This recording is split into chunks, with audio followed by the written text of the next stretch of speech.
Hello, welcome back. Aisha's കിച്ചണിലേക്ക് എല്ലാവർക്കും സ്വാഗതം. അപ്പോൾ ഇന്നൊരു കിഡിലൻ അറബിക് സ്വീറ്റായിട്ടാണ് വന്നിട്ടുള്ളത്. ഞാൻ മുമ്പ് കുനാഫയുടെ റെസിപ്പി ഷെയർ ചെയ്തിട്ടുണ്ടായിരുന്നു. പക്ഷേ ഈ ഒരു റെസിപ്പി ഒറിജിനൽ കുനാഫയുടെ റെസിപ്പിയാണ്. അതായത് ഇത്രയും സിമ്പിളായിട്ട് നമുക്ക് കുനാഫ ഉണ്ടാക്കാൻ പറ്റുന്നുള്ളത് ഞാനിപ്പോഴാണ് അറിഞ്ഞിട്ടുള്ളത് കേട്ടോ. അപ്പോൾ വളരെ സിമ്പിളായിട്ട് കുറഞ്ഞ ചേരുവകൾ വെച്ചിട്ട് നല്ല അടിപൊളിയായിട്ട് നമുക്ക് വീട്ടിൽ കുനാഫ ഉണ്ടാക്കാൻ പറ്റും. അപ്പോൾ നമുക്ക് റെസിപ്പിയിലേക്ക് പോവാം. അപ്പോൾ ഞാൻ പറഞ്ഞല്ലോ, ഞാൻ മുമ്പ് ഈ ഒരു കുനാഫയുടെ വീഡിയോ ചെയ്തിട്ടുണ്ടായിരുന്നു. 1 വർഷം മുമ്പ് ചെയ്ത വീഡിയോ ആണിത്. അപ്പോൾ ഇതിൽ ഞാൻ ചെയ്തിട്ടുള്ളത് വേറൊരു രീതിയിലാണ്. അതായത് ഇതിൻ്റെ അകത്ത് വെച്ചിട്ടുള്ള ചീസിൻ്റെ മിക്സ്ചർ എന്ന് പറയുന്നത് പാല് ഒക്കെ തിളപ്പിച്ചിട്ട് അതിൽ ചീസൊക്കെ ചേർത്തിട്ട് 2 തരം ചീസൊക്കെ ചേർത്തിട്ട് ഉണ്ടാക്കിയിട്ടുള്ളൊരു മിക്സ്ചറാണ്. അപ്പോൾ ഞാൻ ഇപ്പോൾ ഉണ്ടാക്കുന്നത് വളരെ സിമ്പിളായിട്ടുള്ള സിമ്പിൾ മെത്തേഡിൽ ശരിക്കുള്ള കുനാഫയുടെ റെസിപ്പിയാണ് ഇപ്പോൾ ഷെയർ ചെയ്യുന്നത് കേട്ടോ. അപ്പോൾ കുനാഫ എന്ന് പറഞ്ഞ സംഭവം ഉണ്ടാക്കാൻ വേണ്ടിയിട്ട് ഇതുപോലെ കുനാഫയുടെ ഒരു ഡോ കിട്ടാനുണ്ട്. കുനാഫ ഡോ അല്ലെങ്കിൽ കത്തൈഫി ഡോ എന്നാണ് അതിൻ്റെ പേര്. അപ്പോൾ ഇതാണ് സംഭവം കേട്ടോ. ഇതൊരു 500 ഗ്രാമിൻ്റെ പാക്കാണ്. അപ്പോൾ ഇങ്ങനൊരു പാക്കിലാണ് വരുന്നത് കേട്ടോ. ഇപ്പോൾ ഇവിടെ ഷോപ്പിംഗ് മാളിലൊക്കെ പോയിട്ടുണ്ടെങ്കിൽ അവിടെ ഫ്രോസൺ സെക്ഷൻ ഉണ്ടാവുമല്ലോ, അതിലുണ്ടാകും സമൂസ ഷീറ്റൊക്കെ കിട്ടുന്ന പഫ് പാസ്ട്രി ഒക്കെ ഉണ്ടാകുന്ന ആ ഒരു സെക്ഷനിലുണ്ടാകും ഇതുപോലെ ഡോ. അപ്പോൾ അവിടെ നിന്നാണ് നമ്മൾ ഇത് എടുക്കേണ്ടത് കേട്ടോ. അപ്പോൾ ഈ ഡോ നമ്മൾ കുനാഫ ഉണ്ടാക്കുന്നതിൻ്റെ ഒരു 2-3 മണിക്കൂർ ഇത് ഫ്രീസറിൽ വെക്കുന്നതാണ്. 2-3 മണിക്കൂർ മുമ്പ് പുറത്ത് വെക്കണം, എന്നാൽ ഇത് സോഫ്റ്റായിട്ട് നമുക്ക് എടുക്കാൻ പറ്റുള്ളൂ. ഫ്രോസൺ ആയിട്ടുള്ളത് നേരിട്ട് നമുക്ക് യൂസ് ചെയ്യാൻ പറ്റില്ല. അപ്പോൾ ഞാനിപ്പോൾ ഇതിൻ്റെ ഒരു പകുതി ഭാഗം എടുക്കുന്നുള്ളൂ. ഒരു 250 ഗ്രാമോളം മതി നമുക്കിപ്പം ഈ ഒരു റെസിപ്പിയിലേക്ക്. അപ്പോൾ ബാക്കിയുള്ളത് ഇതുപോലെ തന്നെ എടുത്തിട്ട് നന്നായിട്ട് കവറിൽ റാപ്പ് ചെയ്തിട്ട് നമുക്ക് വീണ്ടും ഫ്രീസറിൽ എടുത്ത് വെക്കണം. നന്നായിട്ട് റാപ്പ് ചെയ്തിട്ട് വേണം എടുത്ത് വെക്കാൻ കേട്ടോ. അപ്പോൾ ഇത് നമ്മൾ ഫ്രീസറിൽ നിന്ന് കുറേ നേരമായിട്ട് പുറത്ത് വെച്ചതുകൊണ്ട് തന്നെ പെട്ടെന്ന് നമുക്കിതിങ്ങനെ അടർത്തിയെടുക്കാൻ പറ്റും. അപ്പോൾ നമുക്ക് ഇതിപ്പോൾ നേരിട്ട് നമുക്കിത് യൂസ് ചെയ്യാൻ പറ്റില്ല. ഇത് ചെറുതായിട്ടൊന്ന് കട്ട് ചെയ്തെടുക്കണം. അല്ലെങ്കിൽ ഇതുപോലെ ബ്ലെൻഡറിലേക്ക് കുറേശ്ശെ ഇങ്ങനെ അടർത്തി മാറ്റിയ ശേഷം ഒന്ന് നമ്മളൊന്ന് എന്താ പറയുക, ഒന്ന് ചെറുതായിട്ടൊന്ന് പൊടിച്ചെടുക്കുക. വല്ലാണ്ട് പൊടിയാക്കാനല്ല, അതൊന്ന് കട്ട് ചെയ്തെടുക്കുന്നതിന് പകരം നമ്മൾ ബ്ലെൻഡറിൽ ഇട്ടിട്ടൊന്ന് പൊടിച്ചെടുക്കുന്നുള്ളൂ. ഒരു 1-2 പ്രാവശ്യം ഒന്ന് കറക്കിയെടുത്താൽ മതി. അപ്പോൾ ഈ ഒരു പരുവത്തിലാണ് നമുക്ക് കിട്ടേണ്ടത് കേട്ടോ. എന്നിട്ട് ഞാനൊരു ബൗളിലേക്ക് മാറ്റിയിട്ടുണ്ട്. ഇതെല്ലാം കൂടി ഒരുമിച്ചിട്ട് കൊടുത്താൽ നമുക്ക് ഇങ്ങനെ പൊടിച്ചെടുക്കാനും പറ്റില്ല. അപ്പോൾ കുറേശ്ശെ 2 ബാച്ചായിട്ടാണ് ഞാനിപ്പോൾ ഇത് ചെയ്തെടുക്കുന്നത്. അപ്പോൾ 250 ഗ്രാമോളം വരുന്ന ഡോ ഉണ്ട് കേട്ടോ. അപ്പോൾ ഈ ഒരു മാവ് നമുക്ക് നാട്ടിൽ കിട്ടുന്നുണ്ട്, ഈ കുനാഫ ഡോ. അത് എവിടെ കിട്ടുന്നതെന്ന് എനിക്കറിയില്ല. നാട്ടിൽ കിട്ടുന്നുണ്ട് സാധനം, ഇവിടെ ഈസി ആയിട്ട് കിട്ടും. ഇനി ഇതിലേക്ക് ചേർത്ത് കൊടുക്കാനുള്ളത് 250 ഗ്രാമിലേക്ക് നമുക്ക് 100 ഗ്രാം ബട്ടർ വേണം. അപ്പോൾ എൻ്റെ അടുത്ത് പറ്റിയ ചെറിയൊരു അബദ്ധം എന്താണെന്ന് വെച്ചിട്ടുണ്ടെങ്കിൽ ഞാൻ ബട്ടർ നേരിട്ട് ഇങ്ങനെ ചേർത്തു. അത് ഞാൻ വിട്ടുപോയതാണ്. ഞാൻ മുമ്പത്തെ റെസിപ്പിയിൽ ഇത് മെൽറ്റ് ചെയ്തിട്ടായിരുന്നു ചേർത്തിരുന്നത്. അതുകൊണ്ട് തന്നെ നല്ല രീതിയിൽ ബട്ടർ എല്ലായിടത്തും നമുക്ക് പെട്ടെന്ന് മിക്സ് ചെയ്യാൻ പറ്റിയിട്ടുണ്ടായിരുന്നു.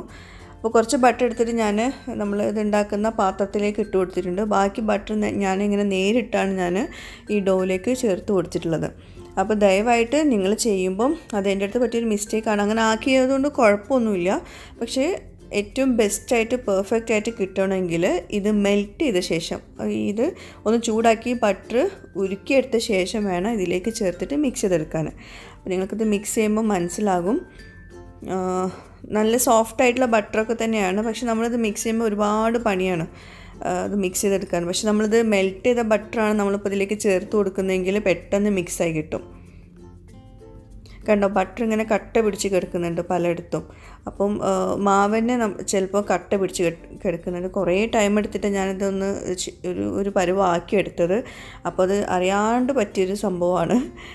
അപ്പോൾ ഏകദേശം ഞാനിപ്പോൾ ഇത് വെച്ചിട്ട് തന്നെ ചെയ്യാൻ നിൽക്കുകയാണ്. കണ്ടോ, ചെറിയ കട്ടകളായിട്ടാണ് വീണിട്ടുള്ളത്. അപ്പോൾ ഇങ്ങനെയല്ല വരല്. നമ്മൾ മെൽറ്റ് ചെയ്ത ബട്ടർ കൊണ്ടാണ് ഇത് ചെയ്യുന്നതെങ്കിൽ നല്ല രീതിയിൽ കിട്ടുമായിരുന്നു. എന്നിട്ട് നമ്മൾ ഗ്രീസ് ചെയ്ത് വെച്ചിട്ടുള്ള ബട്ടർ കൊണ്ട് ഗ്രീസ് ചെയ്ത് വെച്ചിട്ടുള്ള പാനിലേക്ക് ഇതുപോലെ ഇട്ട് കൊടുത്തിട്ട് നന്നായിട്ട് കൈ കൊണ്ട് പ്രസ് ചെയ്ത് കൊടുക്കണം. കുറച്ച് സൈഡിലൊന്ന് കുറച്ചൊന്ന് പൊക്കി വെച്ച് കൊടുക്കുക കേട്ടോ. അതിൻ്റെ അകത്ത് നമ്മൾക്ക് ഈ ഫില്ലിങ് വെച്ച് കൊടുക്കാനുള്ളത് കൊണ്ട് കുറച്ചൊന്ന് സൈഡൊന്ന് പൊക്കി വെച്ച് കൊടുക്കാം. അപ്പോൾ നല്ലോണം കൈകൊണ്ട് പ്രസ് ചെയ്ത് കൊടുക്കാം. ഇനി ഇതിലേക്ക് നമുക്ക് ചേർത്ത് കൊടുക്കാനുള്ളത് മൊസറല്ല ചീസാണ്. അപ്പോൾ ഞാൻ കുറച്ചധികം എടുത്തിട്ടുണ്ട്. മൊസറല്ല ചീസ് ഒരു 200 ഗ്രാം കുറച്ചുകൂടെ എടുത്തിട്ടുണ്ടാവും. 250 ഗ്രാമോളം ചീസ് എടുത്തിട്ടുണ്ട്. കാരണം നമ്മൾ കടയിൽ നിന്നൊക്കെ വാങ്ങിക്കുന്ന, ഞാനിപ്പം മുമ്പ് ഒരു ഷെയർ ചെയ്തിട്ടുണ്ടായിരുന്നല്ലോ ഫെറ സ്വീറ്റ്സ് എന്ന് പറഞ്ഞിട്ടുള്ള ഷോപ്പിൽ നിന്ന്, അവിടെ നിന്നൊക്കെ വാങ്ങിക്കുന്നതെന്ന് പറയുമ്പോൾ ഈ ഒരു ചീസ് മാത്രമേ ഉണ്ടാവുള്ളൂ ആ ഒരു കുനാഫയിൽ. അപ്പോൾ അതുകൊണ്ടാണ് ഞാൻ ഇത് വെച്ചിട്ട് മാത്രം ചെയ്ത് കാണിക്കുന്നത് കേട്ടോ. അപ്പോൾ ഇതിങ്ങനെ സ്പ്രെഡ് ചെയ്തിട്ട് വെച്ചിട്ടുണ്ട്. പിന്നെ ചീസ് നമ്മൾ ഫ്രീസറിൽ നിന്ന് എടുത്ത പാട് യൂസ് ചെയ്യാൻ പറ്റില്ല. അപ്പോൾ അതൊക്കെ പുറത്ത് വെക്കണം കേട്ടോ, ചീസ്, ബട്ടർ, കുനാഫൻ്റെ ഡോ ഒക്കെ. ഇനി ഞാനിപ്പോൾ ഇത് തയ്യാറാക്കാൻ പോകുന്നത് ഓവൺ ഇല്ലാണ്ടാണ്. അപ്പം സാധാ ഒരു നോൺ സ്റ്റിക്കിൻ്റെ പാത്രം എടുത്തിട്ട് അതൊന്ന് പ്രീ ഹീറ്റ് ചെയ്യണം. ഒരു 5 മിനിറ്റ് ചൂടാക്കി എടുക്കുക. എന്നിട്ട് ഇതുപോലെ തരിക വെച്ചിട്ട് അതിനകത്ത് ഇത് വെച്ച് കൊടുക്കുക. ഇതൊരു 25 മിനിറ്റ് ഇതുപോലെ വെക്കണം. 25 മുതൽ 30 മിനിറ്റ് വരെ. അപ്പോഴേക്കും ഇത് റെഡിയായി കിട്ടും. ഈ ഒരു ഫ്ലെയിമിലാണ് ഞാൻ വെക്കുന്നത്, ഒരു മീഡിയം ഫ്ലെയിമിലാണ് വെക്കുന്നത്. കാരണം നമ്മൾ ഈ ഒരു കുനാഫേൻ്റെ അടിഭാഗം മാത്രം റെഡിയായി കിട്ടിയാൽ മതിയല്ലോ. പിന്നെ ചീസ് പെട്ടെന്ന് മെൽട്ടായി കിട്ടും. ഇനി നമുക്ക് കുനാഫയിലേക്കുള്ള ഷുഗർ സിറപ്പ് ഒന്ന് റെഡിയാക്കി എടുക്കാം. അപ്പോൾ അതിനായിട്ട് ഞാനിപ്പോൾ ഒരു 3/4 കപ്പ് പഞ്ചസാര എടുത്തിട്ടുണ്ട്. അതുപോലെ തന്നെ 3/4 കപ്പ് വെള്ളവും ചേർത്ത് കൊടുക്കുന്നുണ്ട്. എന്നിട്ട് പഞ്ചസാര അലിയുന്നത് വരെ ഒന്ന് ചൂടാക്കി എടുക്കണം. ഇപ്പോൾ പഞ്ചസാര ഒന്ന് അലിഞ്ഞു വന്നിട്ടുണ്ട്, മെൽറ്റ് ആയിട്ടുണ്ട് നന്നായിട്ട്. ഇനി ഇതിലേക്ക് നമുക്ക് ചെറുനാരങ്ങയുടെ നീര് ചേർത്ത് കൊടുക്കാം. 1 ടീസ്പൂൺ ചെറുനാരങ്ങ നീരൊക്കെ ചേർത്താൽ മതി, ഒരുപാട് വേണ്ട. അപ്പം ഇതിൽ നമ്മൾ ശ്രദ്ധിക്കേണ്ട ഒരു കാര്യം എന്താണെന്ന് വെച്ചിട്ടുണ്ടെങ്കിൽ, ഈ ഷുഗർ സിറപ്പ് നല്ല ചൂടോട് കൂടിയിട്ട് വേണം ഒഴിച്ചു കൊടുക്കാൻ. ഷുഗർ സിറപ്പ് തണുപ്പ് ആക്കിയിട്ട് ഒഴിച്ചു കൊടുക്കരുത്. അപ്പോൾ ചെറുനാരങ്ങ നീര് ഈ സിറപ്പിൽ ചേർത്ത ശേഷം ഒന്ന് തിളച്ചാൽ മതി. ഒരുപാട് നേരം തിളച്ച് കുറേ നേരം ചൂടാക്കി എടുക്കൊന്നും വേണ്ട. അപ്പോൾ അത് ജസ്റ്റ് ഒന്ന് തിളച്ച് വന്നിട്ടുണ്ട്. ആ ഒരു സമയത്ത് നമുക്കിതിലേക്ക് റോസ് വാട്ടർ ചേർത്ത് കൊടുക്കാം. ഇത് നിർബന്ധമില്ല, പക്ഷേ ഇതുപോലത്തെ റെസിപ്പീസിലൊക്കെ നമ്മൾ റോസ് വാട്ടർ ചേർത്ത് കൊടുക്കാറുണ്ട്. അപ്പോൾ തന്നെ ഞാൻ ഓഫ് ചെയ്തിട്ടുണ്ട് കേട്ടോ. പിന്നെ നമ്മുടെ ഐഷസ് കിച്ചൻ ചാനൽ ഇതുവരെ സബ്സ്ക്രൈബ് ചെയ്യാത്തവരുണ്ടെങ്കിൽ, നിങ്ങൾക്ക് ഈ ചാനൽ ഇഷ്ടമാവുന്നുണ്ടെങ്കിൽ ദയവായിട്ടൊന്ന് സബ്സ്ക്രൈബ് ചെയ്യണേ. അവിടെ കാണുന്ന റെഡ് സബ്സ്ക്രൈബ് ബട്ടൺ ഒന്ന് പ്രസ് ചെയ്യുക. അതിൻ്റെ കൂടെ ചെറിയൊരു ബെല്ലൈക്കൺ ഉണ്ട്, അതുകൂടെ ഒന്ന് പ്രസ് ചെയ്യുക. അപ്പോൾ ഇതുപോലെ കാണാം. ഇതിൽ ഓൾ വേണം പ്രസ് ചെയ്യാനും. അപ്പോൾ ഇപ്പോൾ ഏകദേശം ഒരു 25 മിനിറ്റ് കഴിഞ്ഞിട്ടുണ്ട്, 30 മിനിറ്റ് ആവാനായിട്ടുണ്ട്. അപ്പോഴേക്കും നമ്മുടെ ചീസൊക്കെ നന്നായിട്ട് മെൽറ്റ് ആയിട്ടുണ്ട്. അതുപോലെ ബട്ടറിൻ്റെ ഇതിൻ്റെ സൈഡ് കണ്ടില്ലേ, ഒരു ബട്ടറൊക്കെ നന്നായിട്ട് ഡാർക്ക് കളറായിട്ടുണ്ട്. അപ്പോൾ ഇനി നമ്മൾ ചെയ്യേണ്ടത്, ഇത് ഓവൺ ഇല്ലാണ്ടാണല്ലോ നമ്മൾ ഉണ്ടാക്കുന്നത്. അപ്പോൾ നല്ലൊരു കറക്റ്റ് ആ ഒരു കളറ് കിട്ടാൻ വേണ്ടിയിട്ട് ഇതുപോലെ ജസ്റ്റ് ഒന്ന് ഒരു 2 മിനിറ്റ് ഒരു ലോ ഫ്ലെയിമിൽ വെച്ചിട്ട് ആ പാന് ഇതുപോലെ വെച്ച് കൊടുക്കുക കേട്ടോ. ഇതിപ്പോൾ നോൺ സ്റ്റിക്കിൻ്റെ പാത്രം ആയതുകൊണ്ട് മാത്രമാണ് ഇങ്ങനെ നേരിട്ട് വെച്ച് കൊടുക്കുന്നത്. ഇതിപ്പം ഗ്ലാസിൻ്റെ പാത്രത്തിലാണ് നിങ്ങൾ ഉണ്ടാക്കുന്നതെങ്കിൽ ഇതുപോലെ വെച്ച് കൊടുക്കരുത് കേട്ടോ ഒരിക്കലും. അതുപോലെ തന്നെ സ്റ്റീലിൻ്റെ പ്ലേറ്റ് ആണെങ്കിലും ചെറുതായിട്ടൊന്ന് വെച്ച് കൊടുത്തിട്ട് അപ്പം തന്നെ എടുക്കണം. ഒരു 2 മിനിറ്റ് ലോ ഫ്ലെയിമിൽ കേട്ടോ.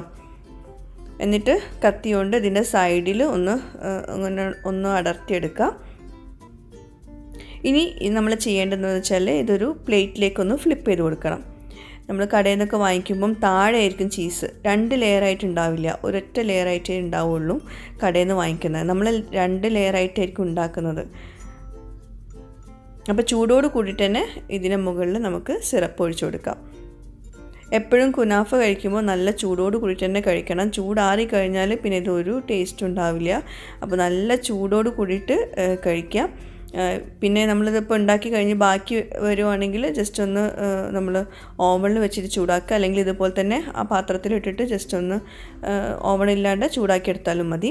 അപ്പോൾ ആവശ്യത്തിനുള്ള സിറപ്പ് ഒഴിച്ചു കൊടുത്താൽ മതി കേട്ടോ. ഒരുപാട് സിറപ്പ് ഒഴിച്ചു കൊടുക്കണ്ട, നമുക്ക് മധുരത്തിനനുസരിച്ചിട്ട് വേണം ഒഴിച്ചു കൊടുക്കാൻ. ഇനി ഇതിൻ്റെ മുകളിൽ ഞാൻ കുറച്ച് പിസ്ത സ്ലൈസസ് പൊടിച്ചത് ചേർത്ത് കൊടുക്കുന്നുണ്ട്, ഡെക്കറേഷന് വേണ്ടി മാത്രം കേട്ടോ. അത് ഇതുമായിട്ടൊരു ബന്ധമില്ല. സാധാരണ ഇതുപോലെ കുനാഫേൻ്റെ മുകളിൽ കുറച്ച് പിസ്ത സ്ലൈസസ് കാണാം, അപ്പോൾ അതുകൊണ്ട് മാത്രം ഇട്ട് കൊടുത്താൽ കേട്ടോ. അതിന് മുകളിൽ ഞാൻ കുറച്ച് സിറപ്പ് ഒഴിച്ചു കൊടുക്കുന്നുണ്ട്. ആ ഒരു പിസ്ത സ്ലൈസസ് കുറച്ചൊന്ന് പൊടിച്ചത് ഒന്ന് ഷുഗർ സിറപ്പിലൊന്ന് ആവാൻ വേണ്ടിയിട്ട് ഒന്ന് ചെറുതായിട്ടൊന്ന് സിറപ്പ് ഒഴിച്ചു കൊടുക്കുന്നുണ്ട്. അപ്പോൾ ഇത്രയേ ഉള്ളൂ, നമ്മുടെ കുനാഫ റെഡി ആയിട്ടുണ്ട്. അപ്പോൾ ഇതാണ് നമ്മുടെ ഒറിജിനൽ കുനാഫ റെസിപ്പി.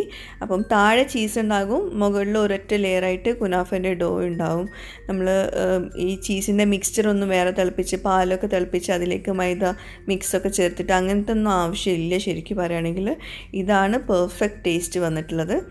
ഇങ്ങനെ ഒരു ചീസി ടെക്സ്ചർ കണ്ടോ.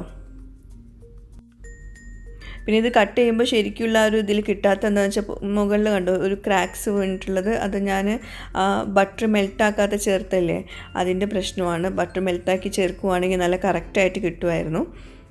പിന്നെ ഈ ഒരു കുനാഫയുടെ ഒരു വേറൊരു പ്രശ്നം എന്താ വെച്ചിട്ടുണ്ടെങ്കിൽ നമുക്ക് അങ്ങനെ നല്ല വൃത്തിയിൽ കഴിക്കാൻ പറ്റില്ല. അതാണ് ഇതിൻ്റെ ഒരു പ്രശ്നം. പൊടിഞ്ഞ് കയ്യിലൊക്കെ ആയി അങ്ങനെ കഴിക്കാൻ പറ്റുള്ളൂ. നല്ല കേക്കൊക്കെ കഴിക്കുന്ന പോലെ നല്ല വൃത്തിയിൽ നമുക്ക് കുനാഫ കഴിക്കാൻ പറ്റില്ല. പക്ഷേ ടേസ്റ്റിൽ അതിനെ കഴിച്ചിട്ടേ ഉള്ളൂ, വേറെ എന്തും അത്രയും ടേസ്റ്റാണ്. അത് കഴിച്ചവർക്ക് അതിൻ്റെ ടേസ്റ്റ് നന്നായിട്ട് അറിയാം. അപ്പം ഷോപ്പിൽ കിട്ടുന്ന, ഇവിടെ യുഎയിലൊക്കെ കിട്ടുന്ന ഷോപ്പിൽ കിട്ടുന്ന സെയിം ടേസ്റ്റിൽ കുനാഫ നിങ്ങൾക്ക് വീട്ടിലുണ്ടാക്കണം എന്നാണെങ്കിൽ ഈ ഒരു റെസിപ്പി ട്രൈ ചെയ്ത് നോക്കാം. വല്ലാണ്ട് ചേരുവകളൊന്നുമില്ല, ജസ്റ്റ് മൊസറല്ല ചീസ്, കുനാഫൻ്റെ ഡോ, പിന്നെ ബട്ടർ, ഇതാണ് മെയിനായിട്ടുള്ള ചേരുവകൾ. അപ്പോൾ എല്ലാവർക്കും ഇന്നത്തെ ഈ ഒരു കുനാഫയുടെ റെസിപ്പി ഇഷ്ടമായിട്ടുണ്ടാകുമെന്ന് വിശ്വസിക്കുന്നു. അത്രയും സിമ്പിളായിട്ടുള്ള റെസിപ്പിയാണ്. പിന്നെ കുറേ പേര് എൻ്റെ മുമ്പത്തെ റെസിപ്പി കണ്ടിട്ടില്ല എന്ന് തോന്നുന്നു, കുറേ പേര് റിക്വസ്റ്റ് ചെയ്തിട്ടുണ്ടായിരുന്നു കുനാഫയുടെ റെസിപ്പി ഷെയർ ചെയ്യാൻ വേണ്ടിയിട്ട്.